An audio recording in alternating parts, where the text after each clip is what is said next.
नमस्कार, capital TV का खास शो राहुल का अग्निपथ देख रहे हैं आप। मैं हूं आपके साथ पूजा। अहमदाबाद में एयर इंडिया की फ्लाइट के दुर्घटनाग्रस्त होने की खबर ने पूरे देश को हिलाकर रख दिया है। कल जब ये हादसा हुआ तो कांग्रेस पार्टी ने भी दुख जताया। राहुल गांधी ने भी कहा कि ये दिल दहलाने वाला मामला है। पर इस घटना को 24 घंटे बीते नहीं कि कांग्रेस पार्टी का असली चेहरा एक बार फिर सामने आ गया। कांग्रेस अहमदाबाद प्लेन क्रैश पर राजनीति कर रही है। कांग्रेस पार्टी इस त्रासदी को भी अपनी राजनीति की जमीन बना रही है। कांग्रेस अध्यक्ष मल्लिकार्जुन खड़गे आज सामने आते हैं और हादसे पर दुख जाहिर करने के नाम पर सीधे मोदी सरकार पर निशाना साधते हुए वो न्यायिक जांच की मांग करते हैं। ठीक है, जांच होनी भी चाहिए, पर सवाल यह है कि क्या यह संवेदना है या जांच की आड़ में सत्ता को कटघरे में खड़ा करने की पुरानी आदत। दरअसल मल्लिकार्जुन खड़गे ने मांग की है कि केंद्र सरकार को या तो सुप्रीम कोर्ट के किसी मौजूदा जज या रिटायर्ड जज से जांच करानी चाहिए ताकि पता चल सके कि ये दुर्घटना क्यों हुई और इसका कौन जिम्मेदार है। कुछ नेताओं ने तो पीएम मोदी और अमित शाह के इस्तीफे की भी मांग कर डाली है। तो कांग्रेस के लिए यह हादसा एक संवेदना है या एक अवसर, आज इस पर चर्चा करेंगे। साथ ही कांग्रेस से निकाले गए लक्ष्मण सिंह के तेवर बदलते हुए नहीं दिख रहे हैं। लक्ष्मण सिंह ने राहुल गांधी पर कटाक्ष किया। लक्ष्मण सिंह ने कहा कि राहुल गांधी ने भोपाल में संगठन सृजन अभियान के दौरान कहा था कि कांग्रेस में लंगड़े घोड़े को निकाला जाएगा जिनकी खुद की बारात नहीं निकली। उन्हें क्या मालूम बारात का घोड़ा कैसे चलता है। तो आज इन्हीं तमाम मुद्दों पे चर्चा करेंगे और चर्चा के लिए मेरे साथ स्टूडियो में मौजूद हैं कैपिटल टीवी के एग्जीक्यूटिव एडिटर राजीव जी। सर, आपका बहुत बहुत स्वागत है। धन्यवाद। अहमदाबाद में जो घटना हुई वाकई में ये काफी दर्दनाक है। कल तक तो कांग्रेस पार्टी दुख जता रही थी, लेकिन आज सरकार पर सवाल क्यों खड़े कर रही है? देखिए, दो तरीके हैं कांग्रेस के लिए। पहला तो कि एक असंवेदनशील पार्टी बन चुकी है। इसके नेता के अंदर किसी तरीके के कोई संवेदना हिंदुस्तान के लोगों के लिए नहीं है।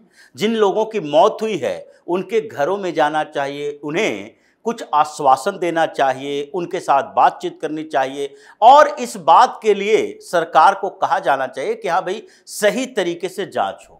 लेकिन ये जांच की दिशा किधर ले जाना चाहते हैं? जुडिशियल इंक्वायरी चाहते हैं। मतलब सुप्रीम कोर्ट या हाई कोर्ट के कोई अभी के वर्तमान में जज या उनके कोई पूर्व जज से इसकी जांच कराई जाए। क्यों?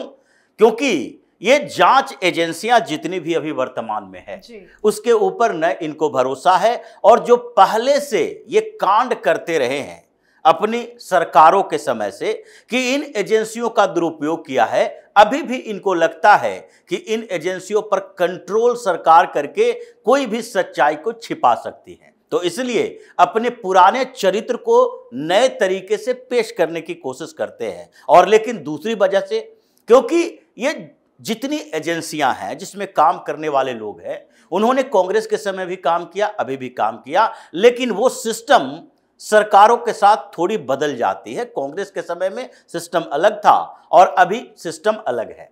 लेकिन जहां तक जुडिशियरी का सवाल है उसमें सिस्टम बदलने की कोशिश है, लेकिन अभी भी सरकार कामयाब नहीं हुई है। कहां कामयाब हो पाई है सरकार? कॉलेजियम सिस्टम के वो खत्म करने की कोशिश कर रही है, लेकिन अब तक सुप्रीम कोर्ट ने उस पर रोक लगा रखा है, एनजेएसी को लाने से रोका है।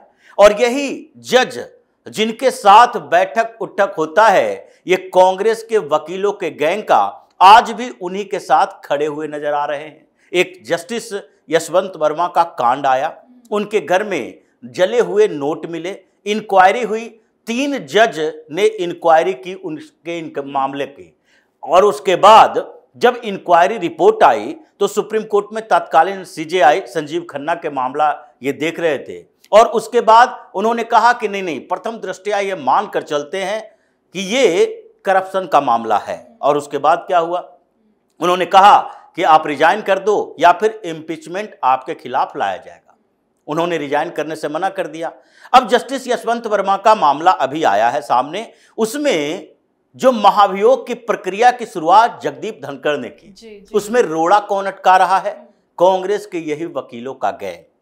जैसे विवेक टनका जो कांग्रेस के बड़े नेता हैं, सांसद हैं राज्यसभा के, उन्होंने एक लेटर लिखा जगदीप धनखड़ को कि ये प्रोसेस सही नहीं है, जुडिशियल इंक्वायरी नहीं हुई है। जुडिशियल इंक्वायरी के बदले सुप्रीम कोर्ट के उस डिसीजन का, संकेत का महाभियोग से कोई लेना देना नहीं है। इसलिए महाभियोग के प्रोसेस चलाने के लिए आपको एक 3 लोगों की कमेटी बनानी ही पड़ेगी। ये प्रक्रिया है और इस प्रक्रिया में क्या होगा, 3 लोगों की कमेटी बनवाओ, फिर महीनों तक ये मामला लटका रहेगा, विपक्ष को अपने साथ लाने की कोशिश करो और एक भ्रष्ट जज, जिनके ऊपर सुप्रीम कोर्ट ने भी कहा कि ये भ्रष्ट हैं इसलिए इनको न्यायिक काम में नहीं रखा जाए, वो बैठे रहेंगे जज की कुर्सी पर। आप उनके पद से नहीं हटा सकते। उसके बाद अभिषेक मनु सिंघवी सामने आ गए, उन्होंने भी न्यायिक प्रक्रिया का हवाला दिया कि देखिए ये नियम के अनुसार नहीं है। सुप्रीम कोर्ट ने भले ही कह दिया हो कि उनके ऊपर भ्रष्टाचार का मामला है, उन पर महाभियोग लाया जा सकता है, लेकिन फिर भी हमें उस प्रक्रिया के साथ चलना पड़ेगा जिसमें एक पैनल बनाना जरूरी है। अब इन लोगों ने उस मामले को अटकाना शुरू किया। यहीं से शुरू होता है ये खड़गे का जुडिशियल इंक्वायरी की मांग। ये हर मामले में क्या कहते हैं, कांग्रेस वाला कहता है जुडिशियल इंक्वायरी होनी चाहिए। मतलब आपको न्यायपालिका में बैठे जजों पर इतना भरोसा है कि आपने उनके हवाले पूरे देश को, सरकार को कर दिया। आपको किसी एजेंसी पर भरोसा नहीं है, किसी संवैधानिक संस्थान पर भरोसा नहीं है, केवल और केवल भरोसा है तो जुडिशियरी में, उसमें भी हायर जुडिशियरी में बैठे हुए जज जो कौन है, 2nd 3rd जनरेशन के वकील जो जज बने हाई कोर्ट में इसी कॉलेजियम सिस्टम से, और उसके बाद सुप्रीम कोर्ट तक पहुंचे हैं और उनके साथ कांग्रेस का लंबा संबंध है। जैसे अभी चीफ जस्टिस हैं बी आर गवई, इनके पिता कौन थे, आरपीआई गवई गुट के प्रमुख थे। कांग्रेस के साथ गठबंधन रहा और उस गठबंधन के बाद हुआ क्या कि उनको अपनी पार्टी में तो एक सीट भी नहीं मिली, लेकिन कांग्रेस से गठबंधन करके लोकसभा सांसद, राज्यसभा सांसद, फिर 3-3 राज्यों के गवर्नर बनाए गए। अब उन्हीं के बेटे हैं chief justice B R Gavai. तो ये कांग्रेस का जो अपना पुराना जुडिशियरी के साथ कनेक्शन रहा है और उस सिस्टम को बदलने में अब तक मोदी सरकार नाकाम रही है, नहीं कर पाती है। मजबूरियां हैं कुछ, क्योंकि ये हंगामा करना शुरू कर देते हैं कि न्यायपालिका पर कंट्रोल करने की कोशिश की जा रही है, हायर जुडिशियरी को अपने हिसाब से चलाने की कोशिश है। अब ये यही कांड की शुरुआत करना चाहते हैं कि ये पूरा क्रैश जो हुआ है उसमें अभी तक प्रथम दृष्टया जो सामने आया कि हो सकता है कोई टेक्निकल फॉल्ट हो सकता है पायलट की भी गलती हो, आगे जांच में पता चलेगा। तो इसमें एक एक्सपर्टीज की जरूरत होती है। प्लेन क्रैश हुआ है तो इसमें ऐसे लोगों की टीम चाहिए जो कि इस मामले की जानकारी रखते हैं, जिनके पास टेक्निकल नॉलेज है, जिनके पास एयरपोर्ट का नॉलेज है, मेंटेनेंस की जानकारी है, जिनको प्लेन के बारे में जानकारी है, वो लोग इंक्वायरी कर सकते हैं। लेकिन आप कह रहे हो कि जज के नेतृत्व में एक टीम बने।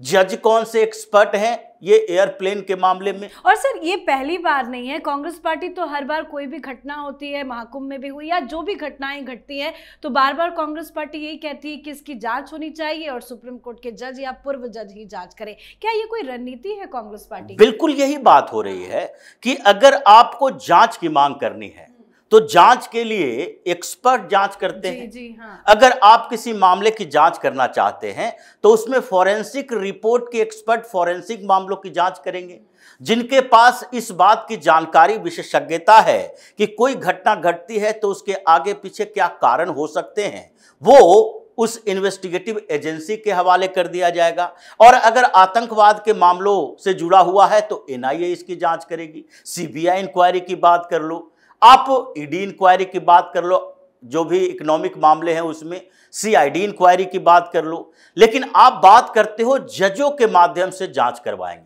क्यों? क्योंकि आपको भरोसा है कि ये जो वर्तमान में बैठे हुए जज हैं, जुडिशियल सिस्टम है, ये सरकार के खिलाफ काम करती है और अभी की सरकार उस सिस्टम में परिवर्तन करने की जो कोशिश कर रही है वो सारी कोशिश नाकाम रही है। इसलिए अभी भी उनको हमारे ऊपर भरोसा है। अभी जितने एनजेएसी लाने की बात की गई उसमें कांग्रेस ने अड़ंगा लगा दिया, जुडिशियल रिफॉर्म की बात की गई, जुडिशियल अकाउंटेबिलिटी की बात की गई, सब में कांग्रेस ने अड़ंगा लगा दिया। और कांग्रेस अपने इर्द गिर्द वैसे बड़े वकीलों को रखे रहता है जो इनके खुद के मामले में इनके फायदे की बात कर सकें। जैसे राहुल गांधी को देखिए 28 से 30 मुकदमे, और उसमें भी मानहानि की बात छोड़ दीजिए, इनके ऊपर तो क्रिमिनल चार्जेज है, इनके ऊपर तो जांच हो रही है करप्शन की, 5,000 करोड़ से ज्यादा की संपत्ति की, फिर भी इनको सुप्रीम कोर्ट से जमानत मिल जाएगी, ये मामले ठंडे बस्ते में चले जाएंगे। तो ये जुडिशियरी के साथ जो कांग्रेस का कनेक्शन है, उसी का ये फायदा उठाने की कोशिश करते हैं कि कम से कम ये जो फाइंडिंग्स लेकर आएंगे वो सरकार के विरोध चला जाएगा, और सरकार के खिलाफ ये कर कुछ नहीं सकते। अगर जुडिशियल आप जांच करवाते हो, इंक्वायरी करवाते हो, तो उसमें ये जज के पैनल कभी भी कोई रिपोर्ट कंक्लूजन पर नहीं पहुंच पाए। कितनी इंक्वायरी हो चुकी है अब तक। ये मणिपुर के मामले में इन्होंने ही कहा था जज को भेजिए, जज को भेजिए, स्वतः संज्ञान सुप्रीम कोर्ट ने लिया। अब तक क्या आया ये जुडिशियल इंक्वायरी में कि मणिपुर में जो हिंसा भड़क रही थी वो शांत हो जाए? कितनी भी जुडिशियल इंक्वायरी करवा लो, ढाक के 3 पाती होंगे, क्योंकि वो केवल और केवल किसी के ऊपर आरोप लगा सकते हैं, वो इस मामले के लिए बने ही नहीं हैं। लेकिन फिर भी इन लोगों ने डिमांड की इसी बात को लेकर कि कहीं भी अहमदाबाद प्लेन क्रैश में गुजरात की सरकार या मोदी की सरकार, इनके ऊपर कोई भी एक ऐसा सबूत दे दे, कोई भी एक ऐसी बात बोल दे जिससे कि इशारा मिले कि सरकार की लापरवाही रही है। गुजरात में भारतीय जनता पार्टी की सरकार, पीएम मोदी और गृह मंत्री अमित शाह दोनों गुजरात से आते हैं, इनके लिए एक बड़ा मौका है। तो ये कहेंगे जुडिशियल इंक्वायरी करवाओ, और जज साहब जाएंगे वहां इंक्वायरी करेंगे और कुछ ऐसी बातें कर देंगे जैसे गवर्नर रहते हुए सत्यपाल मलिक ने क्या कहा। ये जो बार बार राहुल गांधी उसका इंटरव्यू लेने के लिए गए थे, जम्मू कश्मीर में ये सीआरपीएफ के जवान मारे गए, और उन्होंने एक ऐसे हवाई बात कर दी कि हमने सलाह दी थी कि एयरलिफ्ट सबको करवाओ। अब कैनवा जो गुजरती है, सीआरपीएफ की हो, पैरामिलिट्री फोर्सेस या सेना की, उसका एक अलग अहम रोल होता है।